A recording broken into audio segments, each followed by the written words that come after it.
tamin'ny alarobia lasa teo no nanatanteraka ny fitsangatsangana lehibe ny mpianatra teo anivon'ny sekoly ambony ISSUP tetsy Behoririka teny anivon'ny Espace Evasion Amboanjombe izy ireo no ny famotona ary raha fanazavana nentin'ny talen'ny sekoly dia ho fampafantarana ny samy mpianatra ny tanjona natao anatin'ny hetsika.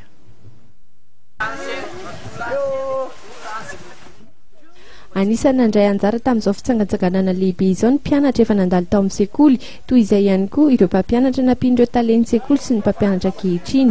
Nisy ny fivoriana natao talohan'ny zavatra rehetra, taorian'izay dia niroso tamin'ny lalao isan-karazany sy ny fitsidihana toerana samihafa ireo mpianatra sy mpampianatra.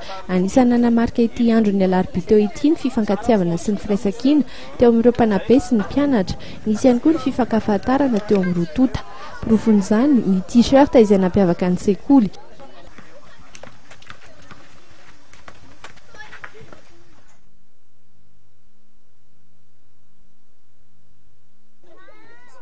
Raha ny fantatra ihany koa dia ho tanterahana amin'ity taona ity ihany ny voyage d'étude izay ataon'ny sekoly ISSUP any Mahajanga ny volana oktobra ho avy izao, izay hitsidihan'izy ireo ny toerana manan-tantara sy ny orinasa maro toy ny TPI, sekrenny.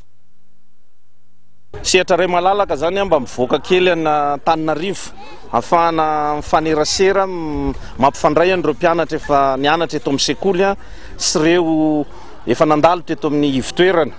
Dia nanapa-kevitra hoe amin'ity herinandro fanomanana mipasika ity no nivoahana kely ety Atsimondrano zany.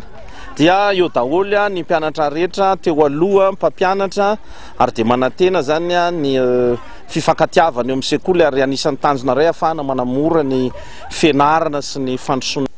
Raha nitatitra azy tamin'ny flotale jeneralin'ny sekoly hatrany dia hiditra ny fahavalo aprily ho avy izao ny fidirana taona voalohany, faharoa, fahatelo ary fahaefatra ao amin'ity sekoly ity. Io ny fidirana farany ataon'ny sekoly amin'ity taona 2024 ity.